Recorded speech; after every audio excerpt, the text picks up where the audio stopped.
എല്ലാവർക്കും എൻ്റെ സ്നേഹം നിറഞ്ഞ നമസ്കാരം. ഇന്നത്തെ വീഡിയോ എന്ന് പറയുന്നത് 167-ാമത്തെയാണ്. ഈ ബുക്ക് റിവ്യൂവിനെ സംബന്ധിച്ചവരെ ഇത് 17-ാമത്തെ വീഡിയോ ആണ്, പാർട്ട് 17. ഇന്ന് നമ്മൾ തുടങ്ങാൻ പോകുന്നത് ഒരു പുതിയ ചാപ്റ്ററാണ്. അതായത് ചാപ്റ്റർ നമ്പർ 6, 6-ാമത്തെ ചാപ്റ്ററാണ്. അതിൻ്റെ ഡോക്ടർ ജോസഫ് മർഫി കൊടുത്തിരിക്കുന്ന ഹെഡിങ് എന്ന് പറയുന്നത് practical techniques in mental healing. Practical techniques. അപ്പം അദ്ദേഹം ഇതിനകത്ത് ഒരുപാട് ടെക്നിക്സൊക്കെ പറയുന്നുണ്ട്. ഓക്കെ, അതാണ് ഹെഡിങ് തന്നെ അങ്ങനെ ആക്കിയത്, practical techniques in mental healing. അതായത് ഇതിൻ്റെ മുമ്പിലത്തേക്ക് പണ്ടേ കാലത്ത് എങ്ങനെ മെൻ്റൽ ഹീലിംഗ് ചെയ്തുകൊണ്ടിരുന്നത്, പിന്നെ മോഡേൺ ടൈംസിൽ എങ്ങനെയാണ് മെൻ്റൽ ഹീലിംഗ് ചെയ്തുകൊണ്ടിരുന്നത്. പണ്ടേ കാലത്ത് എന്ന് പറയുമ്പോഴും മോഡേൺ ടൈംസിലും മെയിനായിട്ട് അവർ ഉപയോഗിക്കുന്നത് ഈ ഹിപ്നോട്ടിസമാണ്. അപ്പോൾ അതിനെക്കുറിച്ചൊക്കെ ഒരുപാട് നമ്മൾ കണ്ടു. ഓക്കെ, അപ്പോൾ ഇനി നമ്മൾ പ്രാക്ടിക്കലിലോട്ട് കടന്നു വരിക. തിയറി എല്ലാം മതിയാക്കി, തിയറി ഉണ്ട്, എന്നാലും തിയറി മാത്രം വെച്ചിട്ട് കാര്യമില്ലല്ലോ. പ്രാക്ടിക്കലും കൂടെ ഉണ്ടെങ്കിലേ അത് ഒരു നിറവും ഉണ്ടാകത്തുള്ളൂ. അപ്പം അത് വേണം നമുക്ക് അറിയാൻ. ആ ടെക്നിക്സൊക്കെ ആണ് നമുക്ക് അറിയേണ്ടത്. അതുകൊണ്ട് അതാണ് നമ്മളിനി കുറച്ച് നോക്കാൻ പോകുന്നത്. ഇതിൽ ഏകദേശം ഒരു 8 ടെക്നിക്സ് അദ്ദേഹം പറയുന്നുണ്ട്. അപ്പം 8 ടെക്നിക്കും ഞാൻ 8 ടെക്നിക്സിനെയും 8 വീഡിയോകളായിട്ടാണ് ഞാൻ ഇടാൻ പോകുന്നത്. എന്നുവെച്ചാൽ എല്ലാം കൂടെ ഒരു വീഡിയോയിൽ അല്ലെങ്കിൽ 2 വീഡിയോയിൽ ചെയ്താൽ കേൾക്കുന്നവർക്ക് നിങ്ങൾക്ക് ഒരു ക്ലാരിറ്റി കിട്ടത്തില്ല. ഓക്കെ, അതുകൊണ്ട് നമുക്ക് ചെറിയ വീഡിയോ ആണെങ്കിൽ സാരമില്ല, ഓരോ ടെക്നിക്കാണ് അവിടെ ഇമ്പോർട്ടൻറ്റ്. ചെറിയ വീഡിയോ വലിയ വീഡിയോ എന്നുള്ളത് പ്രശ്നമേ അല്ല. എനിക്കറിയാം നിങ്ങളൊക്കെ ക്ഷമയോടുകൂടി വലിയ വലിയ നീളത്തിലുള്ള വീഡിയോസ് എല്ലാം കണ്ടിട്ടുണ്ട്. എനിക്കതിൽ വളരെ സന്തോഷമുണ്ട്. എന്നുവെച്ചാൽ നമുക്ക് മുറിച്ച് കളയാനൊക്കത്തില്ല. ഒരു കാര്യം എടുത്താൽ അതിനെ ടോപ്പ് ടു ബോട്ടം നമ്മൾ അനലൈസ് ചെയ്ത് പറഞ്ഞാൽ മാത്രമേ കേൾക്കുന്നവർക്ക് ഒരു വ്യക്തത കിട്ടത്തുള്ളൂ. അതുകൊണ്ടാണ് എത്രയോ എൻ്റെ മക്കൾ, വെളിയിലുള്ള ആരുമല്ല പറയുന്നത്, എൻ്റെ വീട്ടിലുള്ളവരാണ് പറയുന്നത്, അമ്മ ചെറുതാക്കണം, ആളുകൾക്ക് ക്ഷമയില്ല എന്ന്. പക്ഷേ ഞാൻ 2 മണിക്കൂർ 3 മണിക്കൂറുള്ള വീഡിയോ ക്ഷമയോടുകൂടി കേട്ട് നോട്ട്സ് എഴുതിയ ദിവസങ്ങളുണ്ട് പണ്ട്. ഇപ്പം എനിക്കൊന്നിനും സമയമില്ല. അതുമാത്രമല്ല, മതി കേട്ടതെല്ലാം ഇങ്ങനെ ഏതെങ്കിലും ഒന്ന് പുതിയതായിട്ടുണ്ടെങ്കിലേ ഞാൻ കേൾക്കത്തുള്ളൂ. അല്ലെങ്കിൽ കേട്ടതേ തിരിച്ച് പലരുടെ അടുത്തൊന്നും കേട്ടിട്ടും കാര്യമില്ല എന്നുള്ളതുകൊണ്ടാണ്. അപ്പം നമുക്ക് സബ്ജക്റ്റിനോട് ഇൻട്രസ്റ്റ് ഉണ്ടെങ്കിൽ നമുക്ക് അറിയണം, അത് മനസ്സിലാക്കണമെന്ന് ഇൻട്രസ്റ്റ് ഉള്ളവർ എത്ര ലെങ്തി വീഡിയോ ആണെങ്കിലും കേൾക്കുന്നുണ്ട്, കാണുന്നുണ്ട്. അതിൽ നിങ്ങളും ഒരുപാട് പേര് എൻ്റെ കൂടെ സഹകരിക്കുന്നുണ്ട്. അതിലൊക്കെ എനിക്ക് ഭയങ്കര സന്തോഷമാണ്, തൃപ്തിയാണ്. ഓക്കെ, നിങ്ങളുടെ കമൻസ് ഒരു കമൻറ്റ് കണ്ടാലും മതി, ജസ്റ്റ് ഒരു ഹാർട്ട് നിങ്ങൾ ഇട്ടാലും എനിക്കത് എൻ്റെ ഹാർട്ട് നിറഞ്ഞ് ഒരു ഫീലിംഗാണ് എനിക്ക് തരുന്നത്. ഓക്കെ, സോ അതാ അങ്ങനെ ആട്ടെ. അപ്പം കുറേശ്ശെ ചെറിയ വീഡിയോസായിട്ടാണ് നമ്മളിനി കാണാൻ പോകുന്നത്. ഇപ്പം ഇത് വന്ന് ഒരു ഇൻട്രൊഡക്ഷൻ എടുത്തോളൂ. ഓക്കെ, ഇതിലും ഒരു ടെക്നിക്കുണ്ട്. അതിനു മുമ്പേ ഒരു ചെറിയ ഇൻട്രൊഡക്ഷൻ. ഇൻട്രോയിൽ എന്തുവാന്ന് വെച്ചാൽ ഡോക്ടർ ജോസഫ് മർഫി തന്നെ ഇങ്ങനെയാണ് തുടങ്ങിയിരിക്കുന്നത്. അതായത് എന്ത് പറയുന്നതെന്ന് വെച്ചാൽ, ഒരു എൻജിനീയർ, ഒരു സിവിൽ എൻജിനീയർ ഒരു പാലം പണിയുന്നു.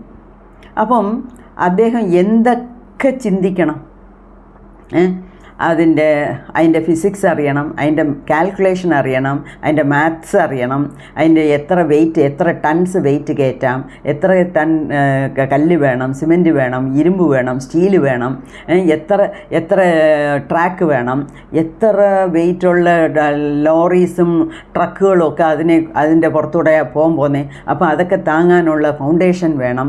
ഒരുപാട് കാൽക്കുലേഷൻ ചെയ്തിട്ട് മാത്രമേ ഒരു പാലം പണിയാനൊക്കത്തുള്ളൂ. ഓക്കെ, ഈ പാലം പണിയുന്ന കാര്യം ഇരിക്കട്ടെ. നമ്മൾ ഇപ്പം മിക്കവാറും എല്ലാവർക്കും ഒരു വീട് വെച്ച ഒരു എക്സ്പീരിയൻസ് കാണും, അല്ലെങ്കിൽ അറ്റ്ലീസ്റ്റ് അടുത്തുള്ളവരൊക്കെ വെക്കുന്ന എക്സ്പീരിയൻസ് എങ്കിലും കണ്ടും കേട്ടും മനസ്സിലാക്കി കാണും. ഒരു വീട് വയ്ക്കുന്നെങ്കിൽ ഇങ്ങനെ ആദ്യം പ്ലോട്ട്, അത് സ്ക്വയർ പ്ലോട്ടാണോ റെക്റ്റാങ്കിൾ പ്ലോട്ടാണോ, അത് ഏത് ആംഗിളിലായിരിക്കുന്നത്, പിന്നെ ഏത് ദിക്കിലാണ് നോക്കിയിരിക്കുന്നത്, എവിടെ റോഡ് സൈഡല്ലേ എൻട്രൻസ് വയ്ക്കാൻ ഒക്കത്തുള്ളൂ. പിന്നെ എവിടെ ബെഡ്റൂം വേണം, ഈശാന്യ മൂല ഏതാ, അഗ്നി മൂല ഏതാ, അതാ ഇതാ എല്ലാം നമ്മൾ കണക്കിലെടുത്താണ് നമ്മളൊരു വീട്ടിൻ്റെ പ്ലാൻ വരയ്ക്കുന്നത്. അപ്പം വീട് പൊങ്ങി വരുന്നതിന് മുമ്പേ നമ്മളൊരു പ്ലാൻ വരയ്ക്കും. ആ പ്ലാനിനാണ് ബ്ലൂ പ്രിൻ്റ് എന്ന് പേര്, അല്ലയോ? ഇത്രയും നമുക്കെല്ലാവർക്കും അറിയാം. അപ്പം ഒരു വീട് നിർമ്മാണിക്കുന്നതിന് മുമ്പേ എങ്ങനെ വേണം എന്നുള്ളത് ഒരു ബ്ലൂ പ്രിൻറ്റിൽ വരും. ഫസ്റ്റ് പേപ്പറിലാണ് വരുന്നത്. അത് എവിടെ നിന്ന് വരുന്നു? നമ്മുടെ മനസ്സിൽ നിന്നാണ് വരുന്നത്. നമ്മുടെ മൈൻഡിലുള്ള ആഗ്രഹങ്ങൾ, എനിക്ക് ഇത്രയും വലിയ ബെഡ്റൂം വേണം, അല്ലെങ്കിൽ ഇതിലും ഇത്രയും ബാത്റൂംസ് വേണം, ഇത് ബാത്ത് അറ്റാച്ച്ഡ് ആയിരിക്കണം, ഹാൾ ഇങ്ങനെ ഇരിക്കണം, അങ്ങനെ ഇരിക്കണം. എത്രയോ നാളുകൊണ്ട് നമ്മൾ മനസ്സിൽ ചുമന്ന് നടന്ന ദൃശ്യങ്ങളാണ് നമ്മൾ വീട് വയ്ക്കുമ്പം അതിനകത്ത് കയറി വരുന്നത്, ഇല്ലയോ? അപ്പോൾ നമ്മൾ പലരുടെയും ഫ്രണ്ട്സിൻ്റെ വീട്ടിൽ പോകുന്നു, പല സ്ഥലത്തും പോകുന്നു. ഓ, ഇത് നല്ല ഐഡിയ, ഇങ്ങനെ വേണം എൻ്റെ വീട്ടിൽ വയ്ക്കാൻ. എല്ലാവർക്കും സംഭവിക്കുന്നതാണ്. അങ്ങനെ പല പല സ്ഥലത്തു നിന്ന് നമ്മൾ ഇൻഫർമേഷൻ ഗ്യാദർ ചെയ്ത് നമ്മുടെ മനസ്സിൽ കൊണ്ടു നടന്ന് അത് നമുക്കൊരു സമയം വരുമ്പോൾ നമ്മൾ വീട് വയ്ക്കുമ്പോൾ അതെല്ലാം കൂടെ അതിനകത്ത് ഈ ബ്ലൂ പ്രിൻറ്റിനകത്ത് കൊണ്ടുവരും, ഇല്ലയോ? അതുപോലെയാണ് ഈ പ്രാക്ടിക്കൽ ടെക്നിക്ക് എന്ന് വരുമ്പം നമുക്ക് ഒരുപാട് കാര്യങ്ങൾ അതിനകത്ത് മനസ്സിലാക്കണം. ഓക്കെ, അതായത് എങ്ങനെ ഒരു എൻജിനീയർ കാൽക്കുലേഷൻ ചെയ്യുന്നോ, എങ്ങനെ നമ്മൾ ഒരാൾ വീട് വയ്ക്കുന്നതിന് മുമ്പേ അതിനകത്ത് പല കാര്യങ്ങൾ, ഇത് ഡിസൈനും ബ്ലൂ പ്രിൻറ്റിൽ വരുന്നത് മാത്രമല്ല, കാശ് സംഘടിപ്പിക്കണം, ലോൺ വേണമെങ്കിൽ ഹൗസ് ലോൺ ഇടണം, എവിടെ ഇടണം, ഏത് ബാങ്ക് തരും, എത്ര ദിവസത്തിൽ തരും, എന്തൊക്കെയാണ് നമ്മൾ ചോദിച്ച് മനസ്സിലാക്കി നമ്മൾ നടപ്പിലാക്കുന്നത്, ഇല്ലയോ? അതുപോലെ നമുക്ക് ഏതെങ്കിലും ഒരു കാര്യം നടക്കണമെങ്കിൽ ഇപ്പം മാനസികമായിട്ട് അതിനെ ഒരു രീതിയിൽ ഒരു ഷേപ്പിന് കൊണ്ടുവരണം. അതിന് പേരാണ് ബ്ലൂ പ്രിൻറ്റ്. അപ്പോൾ ഈ ബ്ലൂ പ്രിൻ്റ് ഏതിലാണ് നടക്കുന്നത്? നമ്മുടെ കോൺഷ്യസ് മൈൻഡിലാണ് നടക്കുന്നത്. അതിന് പിന്നെ എന്ത് ചെയ്യും? അത് സബ് കോൺഷ്യസ് മൈൻഡിലോട്ട് പോകും. അപ്പോൾ സബ് കോൺഷ്യസ് മൈൻഡ് പിന്നെ അതിനെ നടപ്പിലാക്കി തരും. ഇപ്പം നമ്മളുടെ എല്ലാ ആഗ്രഹങ്ങളും ഇതുവരെ നിങ്ങൾ കേട്ടുകൊണ്ടിരിക്കുന്ന എല്ലാവരുടെയും ആഗ്രഹങ്ങൾ, ഇതുവരെ നടന്നിട്ടുള്ള ആഗ്രഹങ്ങളെല്ലാം ഇങ്ങനെ തന്നെയാണ് സംഭവിച്ചിട്ടുള്ളത്. ചിലതിന് ഒരു ദിവസം എടുക്കും, ചിലതിന് ഒരു മാസം എടുക്കും, ചിലതിന് ഒരു വർഷം എടുക്കും, ചിലപ്പം 10 വർഷം ആകാം, ഇല്ലയോ? എത്രയോ വർഷങ്ങൾ കൊണ്ട് നമ്മൾ ആഗ്രഹിച്ചിട്ടായിരിക്കും നമുക്ക് ഒരു വീട് പണിയുന്നത്, ഇല്ലയോ? അത് അങ്ങനെയൊക്കെയാണ്. സമയം എങ്ങനെയാണെന്ന് നമുക്ക് പറയാം. പക്ഷേ അപ്പോഴത്തേക്ക് നമ്മളുടെ മനസ്സിലുള്ള ഐഡിയാസും മാറും. പുതിയത് ലേറ്റസ്റ്റായിട്ട് വരുന്നത് കാണുമ്പോൾ നമുക്ക് അങ്ങനെ ചെയ്യാമെന്ന് തോന്നും. അങ്ങനെയൊക്കെ ഒരുപാട് മാറ്റങ്ങളൊക്കെ വരും. ഓക്കെ, ഇപ്പം ഇതിൽ നമുക്ക് എന്ത് വേണം? ഇതിൽ നമ്മളുടെ പ്രേയേഴ്സാണ്, പ്രാർത്ഥന. ഈ പ്രാർത്ഥന അല്ലെങ്കിൽ പ്രേയേഴ്സ് എന്ന് പറയുമ്പം നമ്മൾ ചിന്തിക്കേണ്ടത് ഈ കൂട്ടു പ്രാർത്ഥനയല്ല. ഇപ്പം നമ്മൾ അമ്പലത്തിൽ പോകുന്നു, ഒരു ഹോമം വളക്കുന്നു, ഈ കൂട്ട് ഗണപതി ഹോമം ത്തിന് എല്ലാവരും പേര് കൊടുക്കുന്നു, അവർ ചെയ്യുന്നു, നമ്മൾ പോയി പ്രസാദം വാങ്ങിക്കുന്നു, നമ്മളവിടെ നിന്ന് കാണുന്നു. ചർച്ചിൽ പോകുന്നു, ചേർച്ചിൽ പോകുമ്പം സൺഡേ സർമൻ കാണും, ഈ സർവീസ് ഇത്ര ദിവസങ്ങളിൽ ഇന്ന ദിവസങ്ങളിൽ ഇന്ന സമയങ്ങളിൽ, അതൊക്കെയാണ് കൂട്ടുപ്രാർത്ഥന. ഇവിടെ ഡോക്ടർ ജോസഫ് മർഫി പറയുന്നത് കൂട്ടുപ്രാർത്ഥനയുടെയേ അല്ല.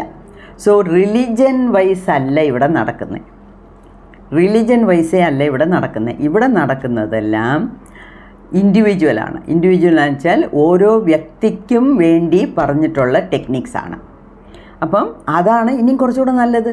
എന്നുവെച്ചാൽ ഓരോരുത്തർക്കും ഓരോ രീതിയിലുള്ള ആഗ്രഹങ്ങളാണ്, ഇല്ലയോ? അതുമാത്രമല്ല, ഓരോ വ്യക്തിക്കും എത്രയോ ഉള്ളിൽ ആഗ്രഹങ്ങളുണ്ട്. അപ്പോൾ അതൊക്കെ നടപ്പിലാക്കണമെന്നുണ്ടെങ്കിൽ, അത് നമുക്ക് ശരിയായി വരണമെന്നുണ്ടെങ്കിൽ നമുക്ക് ഇതൊക്കെ അറിഞ്ഞിരിക്കുന്നത് ഏറ്റവും വലിയ കാര്യമാണ്. അതുകൊണ്ട് ക്ഷമയോടുകൂടി കേൾക്കുക. ഓക്കെ, അപ്പം ഇതിലെന്തുവാ പറയുന്നതെന്ന് വെച്ചാൽ, നിങ്ങളുടെ പ്രാർത്ഥന, ഈ പ്രാർത്ഥന എന്ന് പറയുന്നത് എന്തുവാ? ആദ്യം അപ്പം നമ്മൾ കൂട്ടുപ്രാർത്ഥനയല്ല, സ്പിരിച്വലായിട്ട് ചർച്ചിലും മോസ്കിലും അമ്പലത്തിലും പോയി ചെയ്യുന്ന പ്രാർത്ഥനയല്ല. ഇത് ഓരോ വ്യക്തിക്കും സ്വയം ചെയ്യുന്ന പ്രാർത്ഥനയാണ്. അതിൽ അപ്പോൾ ഈ പ്രാർത്ഥന, പ്രേയർ എന്ന് പറഞ്ഞാൽ എന്തുവാ? അതായത് ഓരോ വ്യക്തിയുടെയും ഉള്ളിൻ്റെ ഉള്ളിൽ, മനസ്സിൻ്റെ ഉള്ളിൻ്റെ ഉള്ളിൽ കിടക്കുന്ന ആഗ്രഹമാണ് നമ്മൾ അത് പ്രാർത്ഥനയായിട്ട് വെളിവരുന്നത് വെച്ചാൽ നമ്മൾ ശബ്ദമിട്ട് പറയുന്നില്ല, എന്നാലും നമ്മൾ പ്രാർത്ഥിക്കുന്നു. ദൈവമേ എനിക്കിത് നടക്കണേ, എനിക്ക് ഈ ജോലി കിട്ടണം, ഞാൻ നല്ലപോലെ ഇൻ്റർവ്യൂ ചെയ്തു, എനിക്ക് ഈ ജോലി കിട്ടണം, ഈ ജോലി നല്ല ശമ്പളമുണ്ട്, അല്ലെങ്കിൽ എനിക്ക് ഫോറിനിൽ പോകണം, അല്ലെങ്കിൽ എനിക്ക് പ്രൊമോഷൻ കിട്ടണം. അങ്ങനെ ഓരോ വ്യക്തിക്കും എത്രയോ ആഗ്രഹങ്ങളുണ്ട്. ഓക്കെ, അത് ബേസിക്കലി അതാണ് പ്രാർത്ഥനയായിട്ട് നമ്മൾ ദൈവത്തിൻ്റെ മുമ്പിൽ പോയി പറയുന്നത്. അപ്പോൾ ഈ പ്രാർത്ഥന എന്ന് പറയുന്നത് ഉള്ളിൻ്റെ ഉള്ളിൽ ആത്മായുടെ, ഓരോ വ്യക്തിക്കും മനസ്സിൽ അകത്തുള്ള ആത്മാവിൻ്റെ ആഗ്രഹമാണ് സോൾസ് ഡിസയർ എന്ന് വെച്ചാൽ ആത്മാവിൻ്റെ ഒരു ആഗ്രഹമാണ്. എനിക്കത് ചെയ്യണം, ഇത് ചെയ്യണം, അങ്ങനെ ചെയ്യണം, ഇങ്ങനെ വീട് വയ്ക്കണം, ഈ ജോലി കിട്ടണം, ഈ ബാങ്കിൽ ജോലി കിട്ടണം, കാഷ്യറായിട്ട് കിട്ടണം, ഓഫീസറായിട്ട് കിട്ടണം, ക്ലർക്കായിട്ട് കിട്ടണം, IAS ഓഫീസറാകണം, എന്തൊക്കെ ആഗ്രഹങ്ങളാണ്. അപ്പം പ്രേയർ എന്ന് പറയുന്നത് നമ്മളുടെ ഒരു ഐഡിയ ആണ്. അത് എങ്ങനത്തെ ഐഡിയ? ചുമ്മാ പോകുന്ന പോക്കിൽ ഉണ്ടാകുന്ന ഒരു ഐഡിയ അല്ല. മനസ്സിൽ, നമ്മളുടെ ആഴത്തിൽ ഉണ്ടാകുന്ന ഒരു ആഗ്രഹമാണ്. അപ്പോൾ അത് നടന്നു കിട്ടാൻ വേണ്ടിയാണ് നമ്മൾ അതിനെ പ്രാർത്ഥനയായിട്ട് മാറ്റുന്നത്. അപ്പോൾ ആ പ്രാർത്ഥനയെ നടക്കുന്നു, ചിലതൊക്കെ നടക്കുന്നു, ചിലതൊക്കെ നടക്കാതെ പോകുന്നു. അതിന് പല കാരണങ്ങളുണ്ട്. നമ്മൾ അതിനകത്തൊന്നും ഡീപ്പായിട്ട് ഇപ്പം പോകണ്ട. ഓക്കെ, സ്പിരിച്വാലിറ്റി എന്ന് പറഞ്ഞാൽ അതിൻ്റെ കാരണങ്ങളൊക്കെ നമുക്ക് മനസ്സിലാക്കണം, ഇല്ല എന്നല്ല.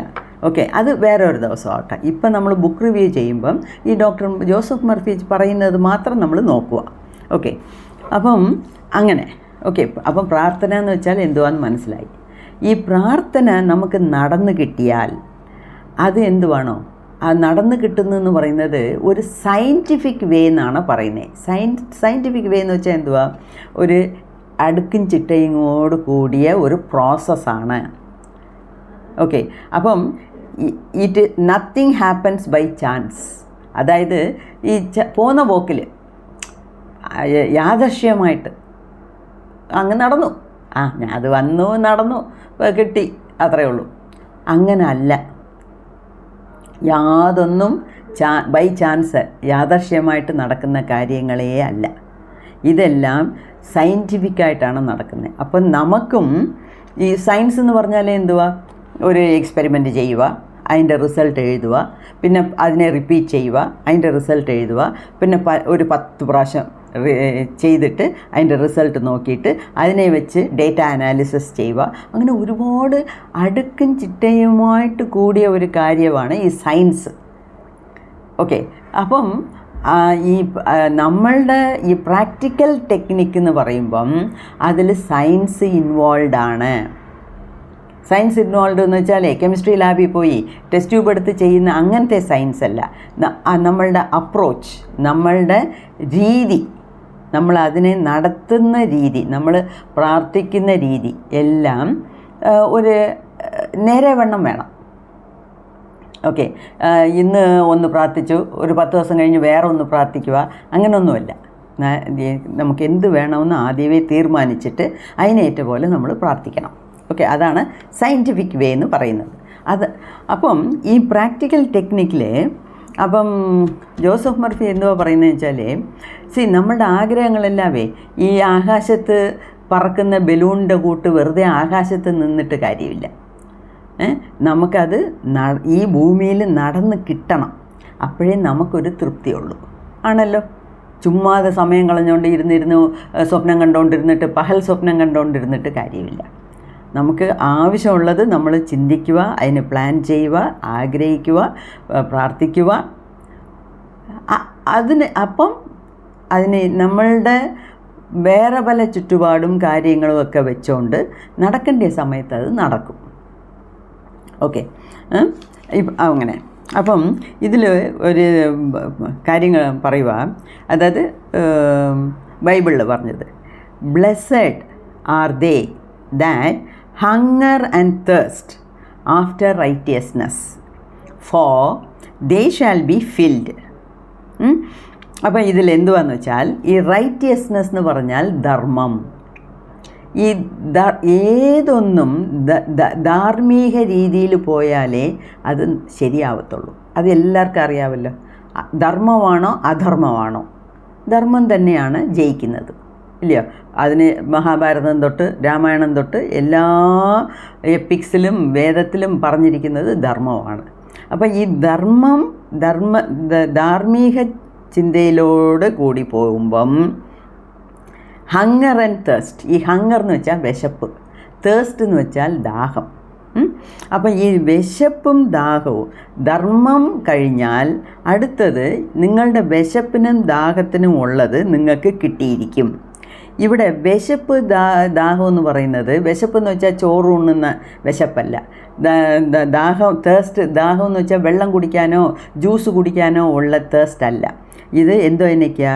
ജീവിതത്തിന് വേണ്ടിയ പീസ് ഓഫ് മൈൻഡ്, സമാധാനം, സന്തോഷം, നല്ല ആരോഗ്യം, അതൊക്കെയാണ് ഈ ഹങ്ങർ ആൻഡ് തേഴ്സ്റ്റ് എന്ന്. എന്താണോ എല്ലാവരുടെ ഉള്ളിലും എന്തോ വീട് വയ്ക്കണം, കാറ് വാങ്ങിക്കണം, ഇതൊക്കെ നോർമലായിട്ടുള്ള ഈ ഭൗതിക ജീവിതത്തിലുള്ള മെറ്റീരിയലിസ്റ്റിക് ലൈഫിലുള്ള ആഗ്രഹങ്ങളാണ്. അത് എല്ലാവർക്കും ഉണ്ട്. അതിനു പുറമേ ബേസിക്കലി നമുക്ക് എന്തോ ചോദിക്കുന്നത്? ഒരു മനസ്സമാധാനം, സന്തോഷമില്ലെങ്കിൽ പോലും വേണ്ട, സന്തോഷമായിട്ട് ആടിപ്പാടി നടന്ന് തിരിയേണ്ട ഇതില്ലെങ്കിലും വേണ്ട, ബേസിക്കലായിട്ട് മനസ്സമാധാനം വേണം. ഒരു നേരം കഞ്ഞി കുടിച്ചിട്ട് കിടന്നാലും സമാധാനമായിട്ട് ഉറങ്ങണം, ഇല്ലയോ? അതേപോലെ ആരോഗ്യം വേണം. കോടികൾ സമ്പാദിച്ച് ബാങ്കിലിട്ട് വെച്ചിട്ട് ഒരു കാര്യമില്ല. അതിനെ അനുഭവിക്കാനുള്ള ദേഹ ആരോഗ്യം ആദ്യം വേണം. അപ്പം അതാണ് ഹെൽത്ത് ഈസ് വെൽത്ത്. അപ്പം ഇതൊക്കെയാണ് ബേസിക്കലായിട്ട് ഓരോ മനുഷ്യനും ആഗ്രഹിക്കുന്നത്. അതെല്ലാം നിങ്ങൾക്ക് കിട്ടും എന്നാണ് ഇതിനകത്ത് പറഞ്ഞിരിക്കുന്നത്. അപ്പം എന്തു അർത്ഥം? ധാർമ്മിക രീതിയിൽ നമ്മൾ പോയാൽ, അധർമ്മത്തിനെ ഒഴിച്ച് ധാർമ്മിക രീതിയിൽ നമുക്ക് പോയി നമ്മളുടെ ആഗ്രഹങ്ങളെല്ലാം പ്രാർത്ഥനയായിട്ട് മുൻവയ്ക്കുമ്പം അത് നടക്കും. അപ്പം ഇന്ന് ഒരു ലോട്ടറി ടിക്കറ്റ് വാങ്ങിച്ചു, നാളെ അതിൻ്റെ റിസൾട്ട് എനിക്ക് കിട്ടിയില്ല, ഇതൊക്കെ ചുമ്മാ, ആ ലോട്ടറിയൊക്കെ കള്ളത്തനമാണ്, അങ്ങനെ നമുക്ക് കിട്ടിയില്ലെന്ന് വിചാരിച്ചാൽ അതിനെ കള്ളത്തനമെന്ന് പറയരുത്. നമുക്ക് ഇന്നലെ വാങ്ങിച്ച് ഇന്ന് കിട്ടി. എത്രയോ പേർക്ക് എത്രയോ രീതിയിലാണ് ലോട്ടറി ടിക്കറ്റ് അടിക്കുന്നത്. കാശ് കൊടുത്ത് വാങ്ങിക്കാതെ എവിടെയോ താഴെ കിടന്ന ഒരു ലോട്ടറി ടിക്കറ്റ് എടുത്ത് പോക്കറ്റ് ഇട്ടുകൊണ്ട് പോയവന് ഫസ്റ്റ് പ്രൈസ് കിട്ടിയിട്ടുണ്ട്, അല്ലേ? അതാണ് നമ്മൾ പറയുന്നത്. അക്കാലത്തെ നമ്മുടെ ആൾക്കാരൊക്കെ പറഞ്ഞത്, കിട്ടണമെന്നുണ്ടെങ്കിൽ കിട്ടും. അതാണ് അതിൻ്റെ സത്യം, അതാണ് അതിൻ്റെ ധർമ്മം.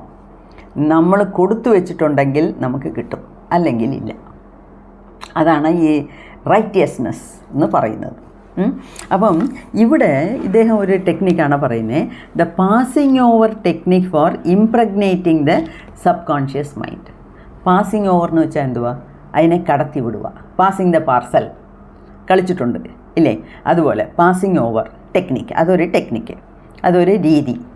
Four impregnating the subconscious mind. Impregnating the subconscious mind എന്ന് വെച്ചാൽ എന്തുവാ? നമ്മുടെ ഉപബോധ മനസ്സിനകത്ത് ഈ നമ്മുടെ പ്രേയറിനെ തിണിച്ച് വയ്ക്കുക, അകത്തോട്ട് വയ്ക്കുക, അതിനകത്തോട്ട് കയറ്റുക. അതിന് ആഴ്മനസ്സിന് അടിയിൽ ഇതിട്ട് ഇടണം, ഈ വിത്ത് ഇടണം. വിത്തിട്ടാൽ അത് എപ്പോഴെങ്കിലും കിളിച്ചിരിക്കും.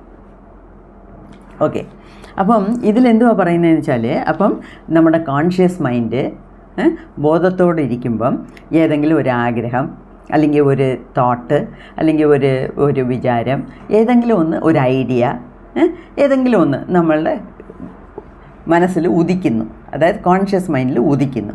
അതെന്തോ ചെയ്യും? കോൺഷ്യസ് മൈൻഡ് ആ ഐഡിയനെ സബ് കോൺഷ്യസ് മൈൻഡിലോട്ട് ഹാൻഡ് ഓവർ ചെയ്യും. പാസിങ് ദ പാർസൽ നമ്മൾ ഹാൻഡ് ഓവർ ചെയ്യുന്നില്ല അടുത്തുള്ള ആൾക്കാർക്ക്, അതുപോലെ കോൺഷ്യസ് മൈൻഡ് അതിനെ സബ് കോൺഷ്യസ് മൈൻഡിലോട്ട് ഹാൻഡ് ഓവർ ചെയ്യും. അപ്പം ആ സബ് കോൺഷ്യസ് മൈൻഡാണല്ലോ ഡീപ്പർ മൈൻഡ്. അതിനകത്ത് നമ്മൾ നേരത്തെ കണ്ടിട്ടുണ്ട് ഇൻഫിനിറ്റ് ഇൻ്റലിജൻസ് ഉണ്ട്, ഇൻഫിനിറ്റ് പവറുണ്ട്. ഇൻഫിനിറ്റ് എന്ന് വെച്ചാൽ നമുക്ക് അളക്കാനൊക്കാത്ത രീതിയിലുള്ള ബുദ്ധിയും അറിവും പവറും ഉള്ളതാണ് നമ്മുടെ സബ് കോൺഷ്യസ് മൈൻഡ്. ഓക്കെ, അപ്പം അതിനകത്ത് കൊണ്ടിട്ടാൽ ബാക്കി sub conscious mind will take over എന്ന് വെച്ചാൽ ബാക്കി കാര്യങ്ങൾ സബ് കോൺഷ്യസ് മൈൻഡ് നമ്മുടെ ഉപബോധ മനസ്സ് നോക്കിക്കോളും. അതിനെ എങ്ങനെ കാര്യമാക്കി, എങ്ങനെ നടപ്പിലാക്കി, എങ്ങനെ നമുക്ക് റിസൾട്ട് തരണമെന്നുള്ളത് അതിന് പിന്നെ നമ്മൾ ഒരുപാടൊന്നും അതിൻ്റെ പുറകെ പോയി ദിവസവും ഞാൻ പറഞ്ഞല്ലേ നേരത്തെ കണ്ട പോലെ ഈ ഒരു വിത്തിട്ടിട്ട് ദിവസം അതിനെ മാന്തി നോക്കുന്നതല്ല. അത് അവിടെ കിടക്കും, അത് കിളിക്കും. ചിലത് പെട്ടെന്ന് കിളിക്കും, ചിലത് സമയമെടുക്കും, അത്രയേ ഉള്ളൂ. അതാണ് നമുക്ക് അറിയേണ്ടത്. അപ്പം ഇവിടെ ഇതിൽ നമ്മളുടെ വാക്കുകളുണ്ടല്ലോ, നമ്മുടെ വാക്കുകളെന്ന് പറയുന്നത് സൈലൻ്റാണ്. സൈലൻ്റ് എന്ന് വെച്ചാൽ നമ്മൾ പ്രാർത്ഥിക്കുന്നത് സൈലൻ്റിലേ ചെയ്യാവൂ. ഇതിനെക്കുറിച്ച് ഞാൻ വേറെയും ചില കാര്യങ്ങളുണ്ട്, അത് വേണമെങ്കിൽ ഇത് കഴിഞ്ഞിട്ട് നമുക്ക് പറയാം. അതായത് ഈ ബുക്ക് റിവ്യൂ കഴിഞ്ഞിട്ട്. അതായത് നമ്മൾ എപ്പോഴേ പ്രാർത്ഥിക്കുമ്പം മന്ത്രം ചൊല്ലുമ്പം മനസ്സിനകത്തെ ചൊല്ലാവൂ. ഒരുപാട് പേര് ഓം ഓം ഓം ഓം ആദ്യം ഒരു 10 പ്രാവശ്യം ശബ്ദമിട്ട് പറയാം, നമ്മളുടെ സൗണ്ട് നമുക്കേ കേൾക്കുന്ന പോലെ. പിന്നെ പിന്നെ പിന്നെ അത് ഉള്ളിലടങ്ങണം. ഉള്ളിലടങ്ങി ഒതുങ്ങി നമുക്കും ആ ദൈവത്തിനും മാത്രം കേൾക്കുന്ന, നമുക്കും ദൈവത്തിനും ഇടയിലുള്ള സംഭാഷണയാണ് ഈ പ്രാർത്ഥന. അപ്പം നമ്മൾ ഉറക്കെ പറയേണ്ട കാര്യമില്ല. ഓ എനിക്ക് ഈ ജോലി കിട്ടണേ, ഈ ജോലി കിട്ടണേ, ജോലി കിട്ടണേ, ഉറക്കെ പറയരുത്. സോ സൈലൻ്റായിട്ടിരുന്ന് നമ്മൾ ഒരു അമ്പലത്തിൽ പോവുക, അല്ലെങ്കിൽ ചർച്ചിൽ പോവുക, ആ നമ്മുടെ ഇഷ്ടദൈവത്തിനെ കണ്ണിൻ്റെ മുമ്പിൽ കൊണ്ടുവരിക. നമ്മളുടെ മനസ്സ് സംസാരിക്കണം, വേറൊന്നും അവിടെ സംസാരിച്ചിട്ട് കാര്യം. അപ്പം നമുക്ക് സൈലൻസ് ആണ് അവിടെ ഇമ്പോർട്ടൻറ്റ്. മനസ്സ് സംസാരിക്കുന്നു, വെളിയിൽ വാക്കുകൾ വരത്തില്ല. അപ്പം നമ്മുടെ വാക്കുകൾ സൈലൻ്റാണ്, ഇൻവിസിബിളാണ്. ഇൻവിസിബിൾ എന്ന് വെച്ചാൽ എന്തുവാ? കേൾക്കാനും കാണാനും പറ്റത്തില്ല, പക്ഷേ അതിൻ്റെ പവർ ട്രമെൻഡസ് ആണ്. ട്രമെൻഡസ് എന്ന് വെച്ചാൽ അതിന് ഇത്രയാ പവർന്ന് നമുക്ക് പറയാൻ പറ്റത്തില്ല. ഓക്കെ, അതൊരു കാര്യം. ഇതിൽ ഒരു ചെറിയ എക്സാമ്പിൾ പറയുന്നു.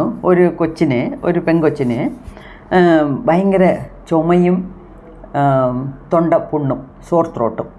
അപ്പോൾ അവൾ പറഞ്ഞു, ഇത് എൻ്റെ സോർ ത്രോട്ടും എൻ്റെ ചുമയും പാസിങ് അവേ നൗ എന്ന് വെച്ചാൽ എന്തുവാ? ഇപ്പം ഇത് പോന്നു, അതായത് എൻ്റെ ചുമ മാറുന്നു, എൻ്റെ തൊണ്ടപ്പുണ്ണ് മാറുന്നു എന്ന് പറഞ്ഞുകൊണ്ടിരുന്നു. ഒരവറിൽ 1 മണിക്കൂറിനകം അവളുടെ തൊണ്ടയുടെ പുണ്ണും ആ ചുമയും മാറി. ഓക്കെ, അതാണ് പറയുന്നത്. അപ്പം അവൾ ശബ്ദമിട്ടല്ല പറഞ്ഞേ, അവൾ മനസ്സിലാണോ പറഞ്ഞേ? മനസ്സിൽ പറഞ്ഞാൽ മതി, അത് സബ് കോൺഷ്യസ് മൈൻഡിൽ കയറി. അപ്പോൾ സബ് കോൺഷ്യസ് മൈൻഡ് അതിന് വേണ്ടത് ചെയ്തു. അതിൻ്റെ ഹീലിംഗ് പവറുണ്ട്, ഇൻഫിനിറ്റ് ഇൻ്റലിജൻസ് ആണ്. അത് വെച്ച് ഹീലിംഗ് പവറിനെ വെച്ച് ഉപയോഗിച്ച് ഹീൽ ചെയ്തു. ഓക്കെ, അപ്പം നമ്മളൊരു ബ്ലൂ പ്രിൻ്റ് ആദ്യം ഇടുക. ബ്ലൂ പ്രിൻ്റ് കോൺഷ്യസ് മൈൻഡ് ഇട്ടിട്ട് അതിനെ സബ് കോൺഷ്യസ് മൈൻഡിൽ ഹാൻഡ് ഓവർ ചെയ്താൽ മതി. അത് ബാക്കിയൊക്കെ സബ് കോൺഷ്യസ് മൈൻഡ് നോക്കിയോളൂ. അപ്പം അതുമാത്രമല്ല, നമ്മൾ ദിവസവും ഡേ ടൈമിൽ നമ്മൾ ഉണർന്നിരിക്കുന്നില്ലയോ, നമ്മൾ ആക്റ്റീവായിട്ടിരിക്കുന്നില്ല. അപ്പോഴൊക്കെ ഓരോ നിമിഷവും ഓരോ സെക്കൻഡും ഓരോ മണിക്കൂറും നമ്മൾ ഈ കാര്യങ്ങളൊക്കെ ചിന്തിച്ചുകൊണ്ടിരിക്കുവാണ്. വേറൊന്നും വേണ്ട, ഒരു ബൈക്ക് വാങ്ങിക്കണം. ഒരുത്തന്നെ സൈക്കിളുണ്ട്, പക്ഷേ അവന് സൈക്കിൾ പോരാ, ബൈക്ക് വാങ്ങിക്കണം. അല്ലെങ്കിൽ നമുക്കൊരു കാറുണ്ട്, വേറെ വലിയ ഒരു കാർ വാങ്ങിക്കണം. അല്ലെങ്കിൽ ഒരു വീട് വയ്ക്കണം. ഈ വീട് വയ്ക്കണമെന്നൊക്കെ പറയുമ്പോഴേ എത്ര ദിവസത്തെ പ്രയത്നമാണത്. ഇല്ല, നമുക്ക് ചിലപ്പം പ്ലോട്ട് കാണും, കൈ നിറയെ പണം കാണും, ബാങ്കിൽ ക്യാഷ് കാണും. എന്നാലുമേ അത് നടക്കേണ്ട ആ സമയം വരുമ്പോഴേ നടക്കത്തുള്ളൂ. പക്ഷേ അതിനു മുമ്പേ തന്നെ എത്ര നാളത്തെ ആഗ്രഹമാണ്, ചർച്ചയാണ്, എന്തൊക്കെയാണ് ചെയ്യുന്നത്.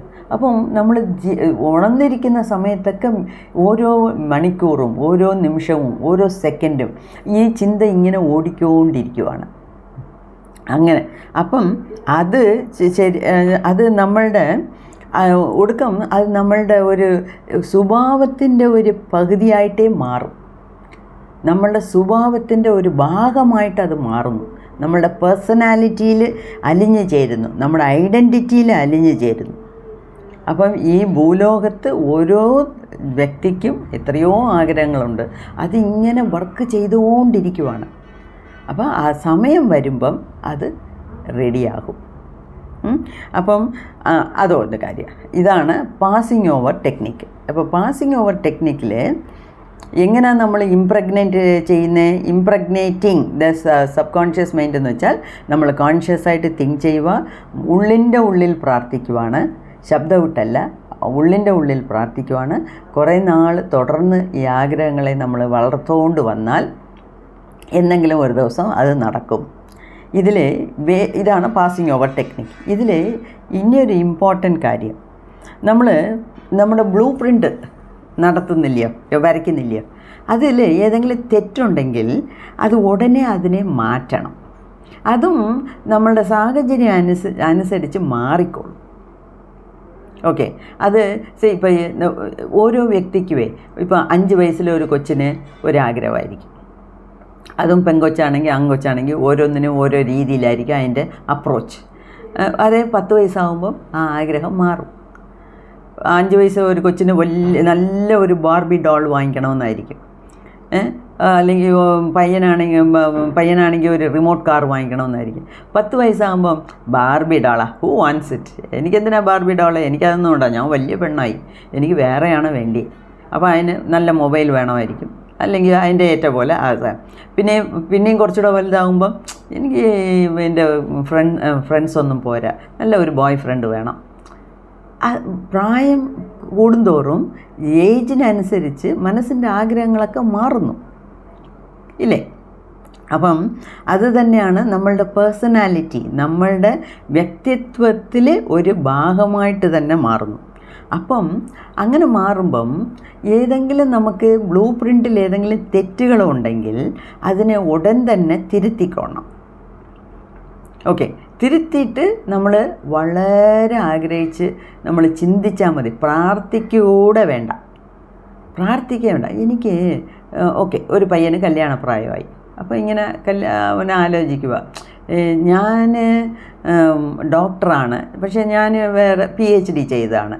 അപ്പോൾ എനിക്ക് വരുന്നത് ഒരു ഡോക്ടറായിരിക്കണം, പക്ഷേ അവൾ MBBS ആണെങ്കിൽ കൊള്ളാം. അതെ, അല്ലെങ്കിൽ അവൾ നല്ല നല്ല സുന്ദരിയാവണം, അല്ലെങ്കിൽ നല്ല റിച്ചായിട്ടുള്ള ഒരു ഫാമിലിയിൽ നിന്ന് വേണം, അല്ലെങ്കിൽ അവൾ നല്ല ഡാൻസ് കളിക്കുന്ന പെണ്ണായിരിക്കണം, അല്ലെങ്കിൽ അവൾ നല്ല സൽസ്വഭാവിയായിട്ടിരിക്കണം. ഓരോരുത്തർക്കും ഓരോ ആഗ്രഹമാണ്. അപ്പം ഈ ആഗ്രഹങ്ങളൊക്കെ ഇങ്ങനെ, അപ്പം പിന്നെ ഈ ബ്ലൂ പ്രിൻ്റ് ഇങ്ങനെ ഇടുന്നു. പിന്നെ ആലോചിക്കുക, നമ്മളുടെ പ്രൊഫഷൻ, നമ്മൾ എൻജിനീയറാണ്, ഞാൻ ഡോക്ടറേറ്റൊക്കെ ചെയ്തിട്ടുണ്ട്, PhD ആണ്, പക്ഷേ MBBS എന്ന് പറയുമ്പം പ്രൊഫഷനിൽ ഒത്തുവരുന്നില്ലല്ലോ. ഞാൻ IT ആണ്, അവൾ ഡോക്ടറാണെങ്കിൽ ശരിയാവുമോ? ഒരേ പ്രൊഫഷൻ മതി. അപ്പം വേറെ ആരെങ്കിലുമൊക്കെ പറയുന്നത് കേട്ട് കാണും, ഒരേ പ്രൊഫഷനാണെങ്കിൽ സാരമില്ല, ദർ ഇസ് അണ്ടർസ്റ്റാൻഡിങ്. അല്ലെങ്കിൽ ഇപ്പോൾ ഡോക്ടറാകുമ്പം ഭാര്യയ്ക്ക് നൈറ്റ് ഡ്യൂട്ടി വരുന്നു, അല്ലെങ്കിൽ ഒരു പ്രസവ കേസിന് രാത്രി പോകുന്നു, അത് ചിലപ്പോൾ ഹസ്ബൻഡിനെ ഇഷ്ടപ്പെടത്തില്ല. അപ്പോൾ ഒരേ പ്രൊഫഷനാകുമ്പോൾ 2 പേരും ഡോക്ടറാണെങ്കിൽ ആ പ്രശ്നം വരുന്നില്ല, 2 പേരും IT ആണെങ്കിൽ അങ്ങനെ വേറെ ഒരു പ്രശ്നം വരുന്നില്ല. അപ്പം ഇവൻ്റെ ബ്ലൂ പ്രിൻ്റ് മാറും, ഐഡിയാസ് മാറും. ഓക്കെ. അപ്പോൾ ഇതൊക്കെയാണ് passing over the technique. Passing ഓവറിന് സത്യത്തിലും പറഞ്ഞാൽ ഇവിടെ എന്തോ ഉദ്ദേശിക്കുന്നത് വെച്ചാൽ കോൺഷ്യസ് മൈൻഡിൽ നിന്ന് സബ് കോൺഷ്യസ് മൈൻഡിലോട്ട് കടത്തി വിടുക. പക്ഷേ ഇങ്ങനെ കോൺഷ്യസ് മൈൻഡിൽ നമ്മൾ ബ്ലൂ പ്രിൻ്റ് വരയ്ക്കുമ്പം തന്നെ എന്തെങ്കിലും മാറ്റങ്ങൾ വരാനുള്ള സാധ്യതകളുണ്ട്. നമ്മൾ പലതും കണ്ടും കേട്ടും അറിഞ്ഞും മനസ്സിലാക്കിയും ഒക്കെ ഇരിക്കുമ്പം നമ്മളുടെ ബ്ലൂ പ്രിൻ്റിൽ മാറ്റങ്ങൾ വരും, തീർച്ചയായിട്ടും വരണം. വന്നാലും തെറ്റില്ല, ഉടനെ അതിനെ മാറ്റിയിട്ട് പാസ് ഓവർ ചെയ്യുക. അപ്പം നമ്മളുടെ ബ്ലൂ പ്രിൻ്റിൽ കറക്ഷന് പോസിബിലിറ്റി ഉണ്ട്, നമ്മൾക്ക് കറക്ഷൻ ചെയ്ത് തിരിച്ചും സബ് കോൺഷ്യസ് മൈൻഡിലോട്ട് വിടാം. ഓക്കെ. സബ് കോൺഷ്യസ് മൈൻഡിലോട്ട് പാസ് ഓവർ ചെയ്താൽ മതി.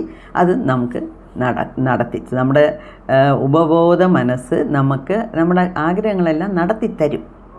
ഓൺലി തിങ് ഈസ് അതിനെന്തുവാ, ആ ഒരു ഫെയ്ത്ത് വേണം, ഇത് നടക്കും എന്നുള്ള ഒരു ഉറച്ച വിശ്വാസം വേണം.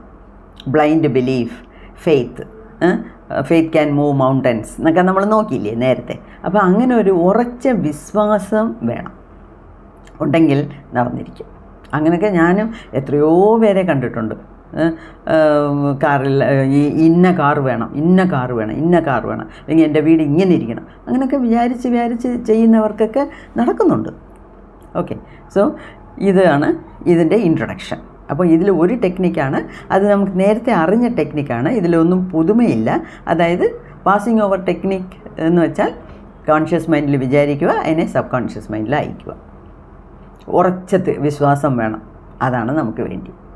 ഓക്കെ, സോ മനസ്സിലായിരിക്കുമെന്ന് വിചാരിക്കുന്നു. ഇതുപോലെ കുറേ ടെക്നിക്സുകളുണ്ട്, 8 ടെക്നിക്കുകൾ ഉണ്ട്. ഓരോ ടെക്നിക്കും ഓരോ ദിവസമായിട്ട് നമുക്ക് നോക്കാം. നിങ്ങൾ ധൃതി വയ്ക്കണ്ട. ഈ 1-2 പ്രാവശ്യം വീഡിയോ കേട്ടിട്ട് ഇമ്പോർട്ടൻ്റ് ആയിട്ടുള്ള പോയിൻറ്റ്സ്, ആ വീഡിയോ നമ്പറും എത്രാമത്തെ ഭാഗമാണ്, എത്രാമത്തെ എപ്പിസോഡാണ്, ഇതിൽ ടെക്നിക്കിൻ്റെ പേരെന്തുവാ, ആ ഡിസ്ക്രിപ്ഷനിൽ ഞാൻ തരും, വീഡിയോയുടെ ടൈറ്റിൽ. അതൊക്കെ ഒന്ന് നോട്ട് ചെയ്തിട്ട് നിങ്ങൾ ശകലം ആവശ്യത്തിനുള്ളത് എഴുതി വെച്ചാൽ മതി. എല്ലാം കൂടെ കഴിഞ്ഞിട്ട് നമ്മുടെ മനസ്സിൽ ഒരു പ്രോസസ്സ്, എൻ്റെ ഇന്ന ആഗ്രഹങ്ങളാണ്, ഇന്നത് ഇങ്ങനെ ചെയ്യാം, ഏത് ടെക്നിക്ക് ഏത് ആഗ്രഹത്തിനാണ് നല്ലത് എന്നൊക്കെ നമ്മളൊരു റിസർച്ച് നടത്തി, ഒരു ഗവേഷണം നടത്തിയിട്ട് 1-2 ടെക്നിക്ക് എടുത്ത് നമ്മൾ ചെയ്യുക. പിന്നെ എനിക്കൊരു ചെറിയ കാര്യം പറയാനുണ്ട് പേഴ്സണലായിട്ട്. അതായത് ഇങ്ങനെയൊക്കെ ടെക്നിക്കുകളൊക്കെ ചെയ്ത് നോക്കി നടക്കുമ്പം അത് എൻ്റെ അടുത്ത് പറയാൻ മറക്കരുത്. ഒരു കമൻറ്റിലിട്ടാലും മതി. എന്താണ്, നമുക്കതൊക്കെ കേൾക്കുമ്പോഴാണ് ഒരു സന്തോഷം. സോ നമ്മളുടെ എല്ലാ ആഗ്രഹങ്ങളും ദൈവം നടത്തി തരട്ടെ. ഓൺലി തിങ് ഈസ് നമ്മുടെ ആഗ്രഹങ്ങൾ ധർമ്മത്തിലോട് ഒട്ടിയുള്ള ഒരു കാര്യങ്ങളായിരിക്കണം, അല്ലാതെ അധർമ്മത്തിലോട്ട് നമ്മൾ പോകാൻ പാടില്ല. ഓക്കെ, അത്രയേ ഉള്ളൂ. All the best.